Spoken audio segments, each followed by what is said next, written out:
সপোন যেন লগা কথা নিচিনাই লাগে কাৰণ মই যেতিয়া সৰু আছিলোঁ তেতিয়া এটা সপোন আছিল যে এদিন জুবিন গাৰ্গক লগ পাম মানে জুবিন গাৰ্গক চাবলৈ পোৱাটো এটা বহুত ডাঙৰ কথা আছিল সেই সময়ত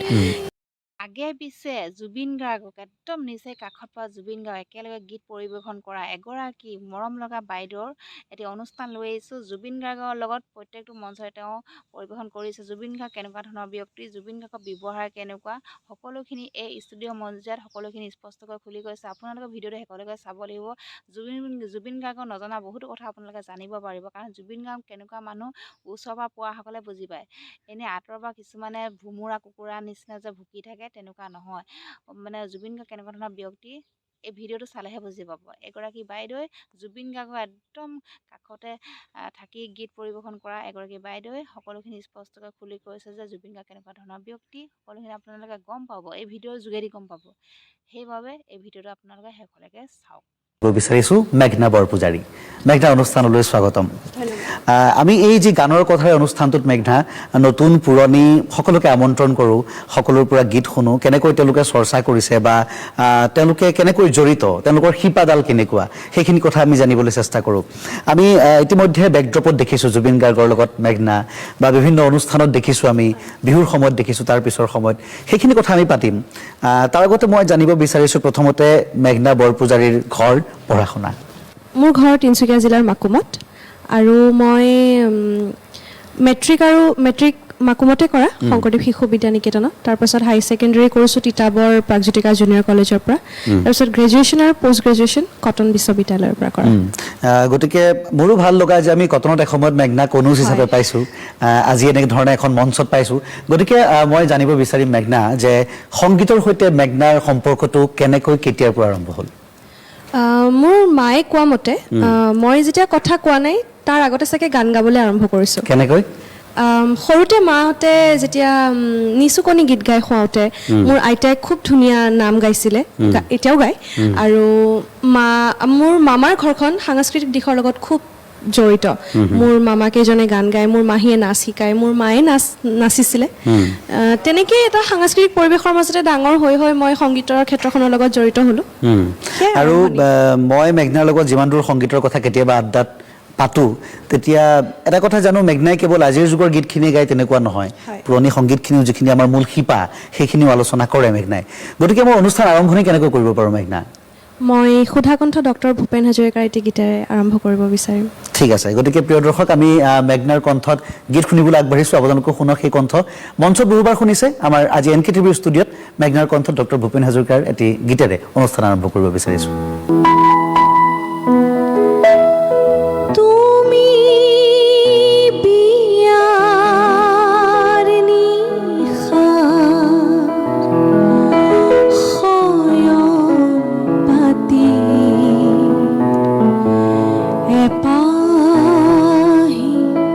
ৰজনী গন্ধা তোমাৰ মূল্য এনিশা পিছৰ দিনা সূৰুজ উঠা পিছৰ দিনা সূৰুজ উঠা পিছৰ বাহি সজ্জা তুমি মূল্যবিহীন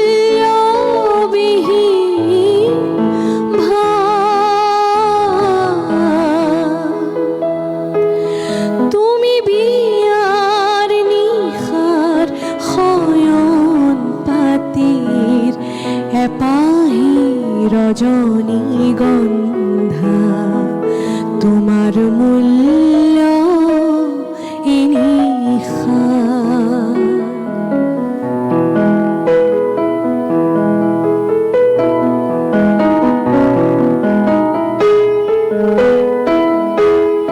তুমি ফুলিছিলা আশাৰে বহুত আঁচনি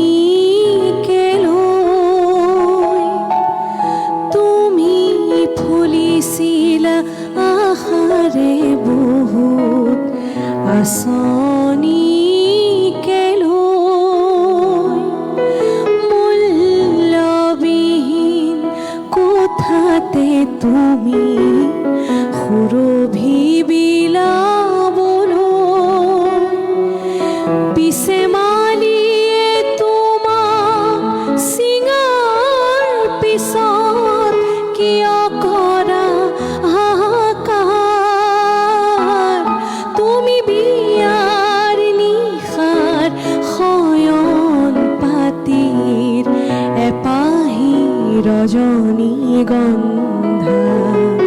তোমাৰ মূল্য এনিশা পিছৰ দিনা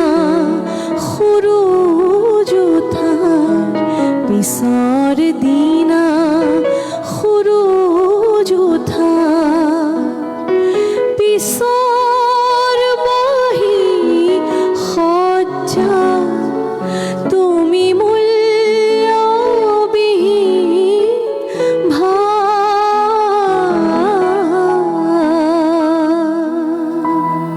ধন্যবাদ। খুব সুন্দৰ মেঘনা। মই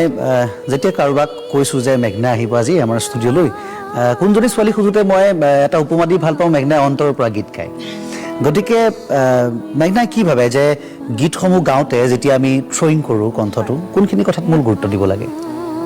মই শব্দৰ উচ্চাৰণৰ ওপৰত গুৰুত্ব দিওঁ আৰু প্ৰত্যেকটো শব্দই কি ক'ব বিচাৰিছে। এটা এটা শব্দ যেতিয়া এপাহি বুলি কৈছোঁ, এপাহ ফুল কিমান কোমল হ'ব পাৰে, গতিকে এপাহি শব্দটোত যাতে সেই ফুলৰ এটা প্ৰকাশ পোৱা যায়, তেনেকৈ যাতে মই ডেলিভাৰ কৰিব পাৰোঁ, তেনেকৈ মই গুৰুত্ব দিওঁ। আমি ভাবোঁ শুদ্ধ ট্ৰেকত গৈ আছে মেঘনা। গতিকে মোৰ আৰু এটা প্ৰশ্ন এইখিনিতে থাকিব। মেঘনা ভূপেন হাজৰিকাৰ গীতটোৰে আৰম্ভ কৰিলে অনুষ্ঠান। আমি আগতে উনুকিয়াইছোঁ যে পুৰণি গীতসমূহ যিসমূহ মূল শিপা আমাৰ পুৰুধা ব্যক্তিসকলৰ, সেই গীতসমূহ মেঘনাই চৰ্চা কৰে। এইসমূহে কেনেকৈ সহায় কৰে নিজকে এটা বেছ গঢ়াত? এইসমূহ গীত ইমান সুন্দৰকৈ তেওঁলোকে ৰচনা কৰি থৈ গৈছে যে যদি গীতসমূহ শুনা যায়, এতিয়া বিয়াৰ নিশাৰ গাইছোঁ বা ভূপেন হাজৰিকাৰ প্ৰত্যেকটো গীতেই, জ্যোতি সংগীতে হওক, ৰাভা সংগীতে হওক, সেই সময়ত এনেকুৱা আছিলে যে আজিৰ সমান টেকন'লজি নাছিলে, ইমান এডভান্সো নাছিলে, বাট এটা এটা শব্দ, এটা এটা শব্দৰ লগত মানে কেনেকৈ প্ৰকাশ কৰিছে সেইখিনি মোক বহুত আকৰ্ষিত কৰে সেইখিনি বস্তুৱে। আৰু এটা কথা, যিটো গানৰ ৰেঞ্জ, উঠা নমা হওক বা তললৈ যিমান আহিছে ওপৰলৈ সিমান গৈছে গানটো, গতিকে আমি যেতিয়া ৰিয়াজ কৰোঁ ন, তেতিয়া আমি তলৰ স্বৰো ৰিয়াজ কৰোঁ, ওপৰৰ স্বৰো ৰিয়াজ কৰোঁ, গতিকে এইখিনি গীত যদি গাই থকা হয়, মই ভাবোঁ এটা ৰিয়াজৰ সমানেই হৈ যায় এইখিনি গীত। খুব ভাল প্ৰসংগ মেঘনা। গতিকে বহু দৰ্শকে জানে, শ্ৰোতাই জানে, মেঘনাৰ এটি খুব ভাল লগা গীত শুভমুক্তি পাইছে, উষাহে ক'ব সুধিলে। গীতটোৰ সংগীত শেখৰজ্যোতি গোস্বামীৰ আছিলে নহয়, লিৰিক্স কাৰ আছিল? লিৰিক্স শুভম ৰাজ কাশ্যপ আৰু সুৰ তেখেতে কৰিছে, সুৰ শেখৰ দাই কৰিছে। খুব সুন্দৰ গীত, বিভিন্ন মাধ্যমত বিভিন্ন ধৰণে গীতটোৱে চৰ্চা লাভ কৰিছে। গতিকে মই শ্ৰোতা দৰ্শকক এইবাৰ আন কথা পতাৰ আগতে মেঘনাৰ কণ্ঠত সেই গীতটি শুনাই দিব বিচাৰিছোঁ।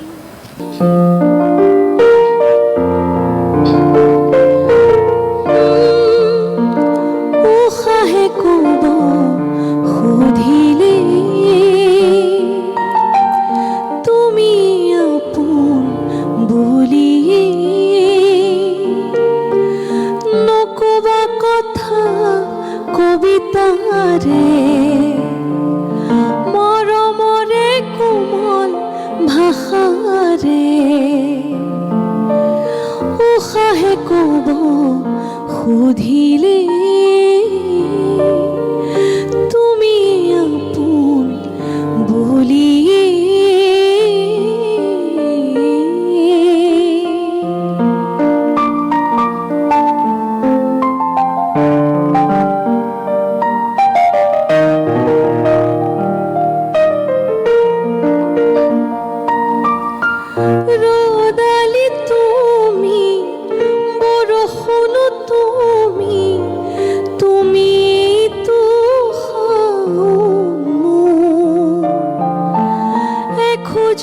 খোজকৈ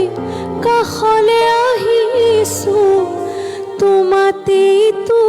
জিও, তুমি শব্দ, তুমি কোলাহল, তুমি জানা মোৰ আবেগ কোমল, সমাহিত তোমাতেই সুৰ মোৰ, উষাহে ক'ব সুধিলে তুমি আপোন বুলি। নকবা কথা কবিতাৰে, মৰমৰে কোমল ভাষাৰে উষাহে ক'ব সুধিলে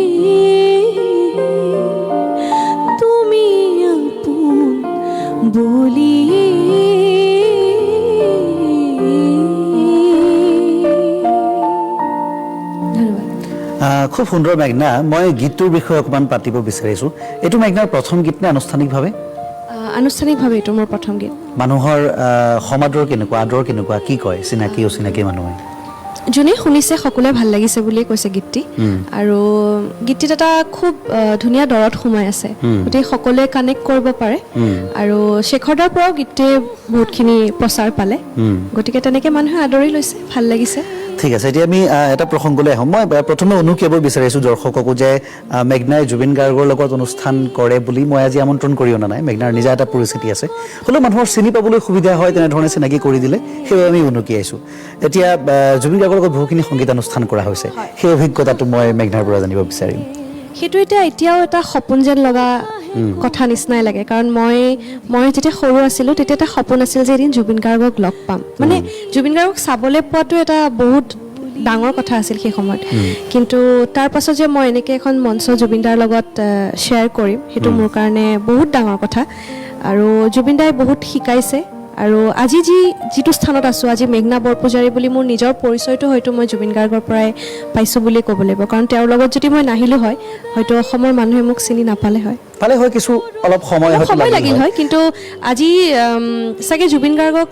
জুবিনদাক লগ পোৱাৰ বাবে মেঘনাজনী আৰু 5 বছৰ আগুৱাই আহিল বুলি মই ক'ব বিচাৰিম। মানে হয়, বাকী সাংগীতিকভাৱে তেওঁৰ লগত অনুষ্ঠান কৰি থাকিলে কি কি নতুন কথা শিকা যায়? দাদাই বহুত কথা শিকায়, কেনেকৈ ষ্টেজখন হেণ্ডেল কৰিব লাগে, কেনেকৈ শ্ৰোতাৰ মানে কেতিয়াবা এনেকুৱা হয় আমাৰ কেতিয়াবা পাৰফৰ্ম কৰিব মন নাযাব পাৰে, সদায়তো এটা মুড নাথাকে ন মানুহৰ, সদায় স্বাস্থ্য বেয়া হ'ব পাৰে বা কিবা হ'ব পাৰে, কিন্তু এই যে কয় শ্ব' মাষ্ট গ' অন বুলি, গতিকে সেইটো জুবিন গাৰ্গে দাই শিকাইছে। আৰু কেনেকৈ ডেলিভাৰ কৰিব লাগে, কেনেকৈ শব্দৰ উচ্চাৰণ কেনেকৈ কৰিব লাগে, কোনখিনি সময়ত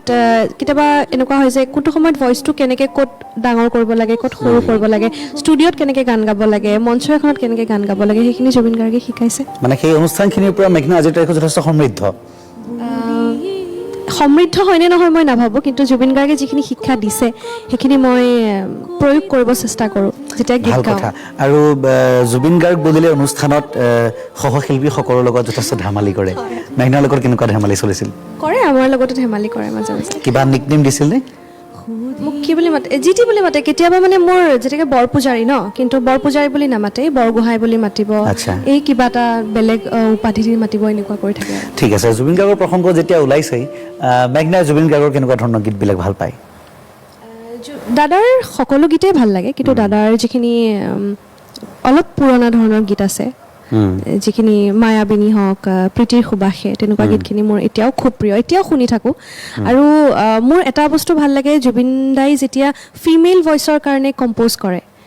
সেই কম্প'জিশ্যনবোৰ দাদাৰ বিৰাট ধুনীয়া। মানে দাদাৰ নিজৰ কম্প'জিশ্যনটো মন কৰা নাছিলোঁ, আজি মেঘনাই কওঁতে মনত পৰিল। দাদাৰ নিজৰ কম্প'জিশ্যন ট'টেলি বেলেগ, বাট যেতিয়া ফিমেল পাৰ্চপেক্টিভৰ পৰা দাদাই কম্প'জ কৰে, সেই গানকেইটা ইমান ধুনীয়া হয়। শালিকি পোৱাই হওক বা বেলেগ ধৰণৰ গীতে আছে, এৰা এৰিৰ কথা আমি ক'ব পাৰোঁ, এৰা এৰি হওক, মানে মই জুনুকা গীতটো আছিল ঋতুষা শৰ্মাৰ, খুব ধুনীয়া। মানে সেইখিনি গীত যেতিয়া লাগে এনেকুৱা লাগে যে জুবিন গাৰ্গৰ পৰা সম্পূৰ্ণ পৃথক, জুবিন গাৰ্গৰ যিটো শৈলী, গীতৰ শৈলী, তাৰ পৰা সম্পূৰ্ণ পৃথক। আৰু সেইটো এটা বহুত ডাঙৰ কথা, কাৰণ এগৰাকী ফিমেল পাৰ্চপেক্টিভৰ পৰা এটা গান কম্প'জ কৰাটো, সেইটো এটা বহুত ডাঙৰ কথা বুলি ভাবোঁ। গতিকে সেইটো বস্তু মোৰ বিৰাট ভাল লাগে। খুব ধুনীয়া কথা এটা। আৰু মঞ্চৰ কিবা ৰসাল অভিজ্ঞতা নিশ্চয় আছে, কেতিয়াবা হোৱা খুহুতীয়া ঘটনা? এবাৰ কি নাম দি মাতিম গানটো গাই আছিলোঁ, নতুন ডক্টৰ বেজবৰুৱাদেৱে, মানুহ এজনে ইমান নাচিছে সন্মুখত, আমাৰ হাঁহি উঠি গৈছে। মানে দাদাই কৈছে এই ষ্টেপটো আকৌ কৰিব লাগিব, যদি নকৰ মই কামুৰি দিম। সেইখিনি চলি থাকে। ঠিক আছে, জুবিন গাৰ্গৰ গীতৰ কথা আমি পাতি আছিলোঁ, মহিলা কণ্ঠৰ বাবে কম্প'জাৰৰ কথা পাতি আছিলোঁ, তেনেকুৱা কিবা এটা গীত মেঘনাৰ ভাল লগা শুনিম নেকি? মধুস্মিতা বৰঠাকুৰৰ কণ্ঠত এটি গীত আছে, প্ৰিয়াৰ প্ৰিয় ছবিখনৰ এটি গীত, খুব খুব ভাল লাগে, আহোঁ নাহোঁ গীত। আহোঁ নাহোঁ।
গীত মেঘনা আৰু এই গীতটোৱে মেঘনা উল্লেখ কৰাৰ ধৰণে যেনেকৈ মহিলা কণ্ঠৰ বাবে জুবিন গাৰ্গে কম্প'জ কৰে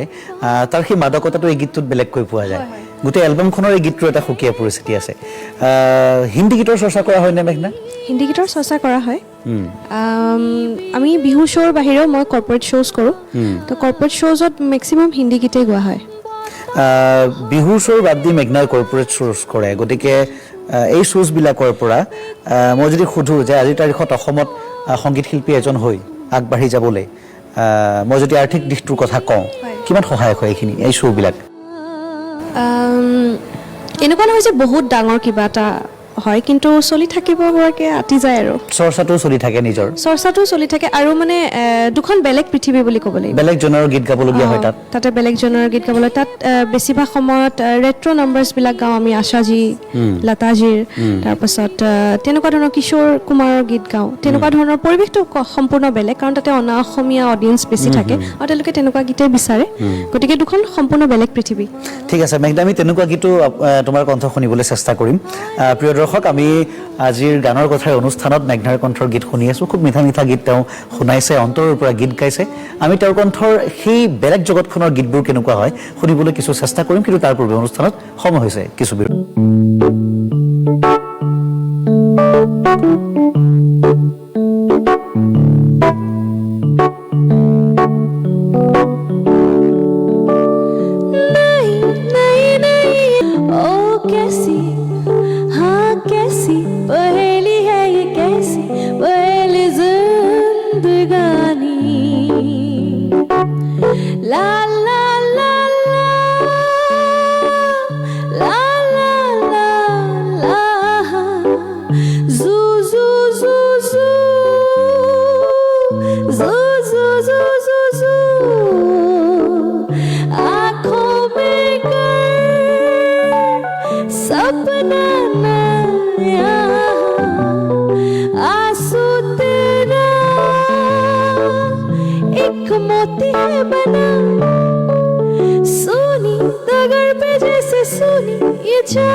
আমি অনুষ্ঠানটোত এতিয়ালৈকে মেঘনাৰ দুটা ৰূপ দেখিলোঁ বিৰতিৰ পূৰ্বৰ এটা ৰূপ যিটো ৰূপ আমি সাধাৰণতে মঞ্চত দেখোঁ বা বিভিন্ন ঠাইত আৰু যিটো জনৰাৰ কথা মেঘনাই উল্লেখ কৰিছিল কৰ্পৰেট শ্ব' বা এনেকুৱা সমূহত পৰিৱেশন কৰিবলৈ যাওঁতে তাত এনেকুৱা ধৰণৰ এটা অৰা লৈ গাবলগীয়া হয় কিন্তু খুব প্ৰশংসনীয় মেঘনা মই দুই ঠাইতে দেখিলোঁ তোমাৰ দুটা ব্যক্তিত্বৰ যেন পৰিৱৰ্তন কিন্তু সংগীত হিচাপে সম্পূৰ্ণ জাষ্টিফিকেশ্যন ইয়াত এটা মুখৰ হয়তো ভাৱ ভংগীমাও ৰাখিব লগা হয় মই অসমীয়াৰ শব্দটো ঠিক এই মুহূৰ্তত মনত পৰা নাই হিন্দীত যাক খুৰাফতি বুলি কোৱা হয় কেনেকৈ ৰাখিবলগীয়া হয় বডি লেংগুৱেজ এনেকুৱা ধৰণৰ বস্তুবিলাক এইটো আচলতে প্ৰথমতে মই যেতিয়া কৰ্পৰেট শ্ব'জ মোৰ এক্সপিৰিয়েঞ্চ নাছিলে একেবাৰে কিন্তু যেতিয়া মই দেখিলোঁ বেলেগক যেতিয়া দেখিছোঁ মই বহুত ষ্টাডি কৰিলোঁ ইউটিউবৰ ভিডিঅ' চাইছোঁ বা বলিউডৰ আৰ্টিষ্টবিলাকে যেনেকৈ পাৰফৰ্ম কৰে তেতিয়া চাইছোঁ তেতিয়া মই বহুত কথা তাৰ পৰা শিকিবলৈ চেষ্টা কৰিছোঁ আৰু যেতিয়া অডিয়েঞ্চখিনি দেখা যায় তাত যিটো পৰিৱেশ হৈ থাকে তেতিয়া অট'মেটিকেলি এইটো নিজে নিজে আহি যায় আৰু কাৰণ এনেকুৱা ধৰণৰ গীতত অকণমান সেই মই যে কৈছোঁ যেনেকৈ মই গীতৰ কথাৰ প্ৰকাশৰ ওপৰত গুৰুত্ব দিওঁ গতিকে এইবিলাক গীততো এনে ধৰণেই প্ৰকাশ কৰিবই লাগিব গতিকে গতিকে সংগীতক লৈ মেঘনাৰ অনাগত দিনত সপোন কেনেকুৱা আছে সংগীত আগতেতো সংগীত নিচা পেচা দুয়োটাই হয় এতিয়া পেচা বনিছে কিন্তু সংগীতটো মোৰ চাগে গোটেই আজীৱন মোৰ লগত থাকি যাব যদি মই প্ৰফেশ্যনেলি চৰ্চাও নকৰোঁ কিন্তু সংগীত এনেকুৱা এটা বস্তু যাৰ অবিহনে হয়তো মই জীয়াই থাকিব নোৱাৰিম তেজত আছে আৰু মই বেলেগৰ কাৰণেতো গাওঁ বেলেগে আদৰি লয় সেইটোতো মোৰ খুবেই ভাল লাগে কিন্তু মই নিজৰ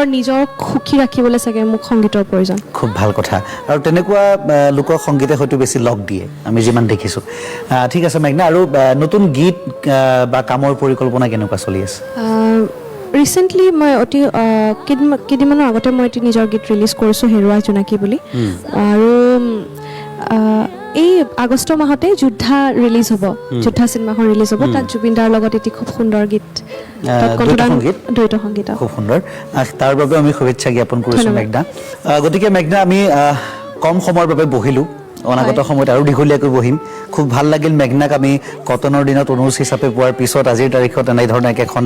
মঞ্চত আমি আশা কৰোঁ মেঘনাৰো ভাল লাগিল হয় নিশ্চয় খুব ভাল লাগিল তেতিয়া পাৰ্থদাক যেনেকৈ পাইছিলোঁ আজি সম্পূৰ্ণ বেলেগ ৰূপত পাইছোঁ পাৰ্থদাক কিন্তু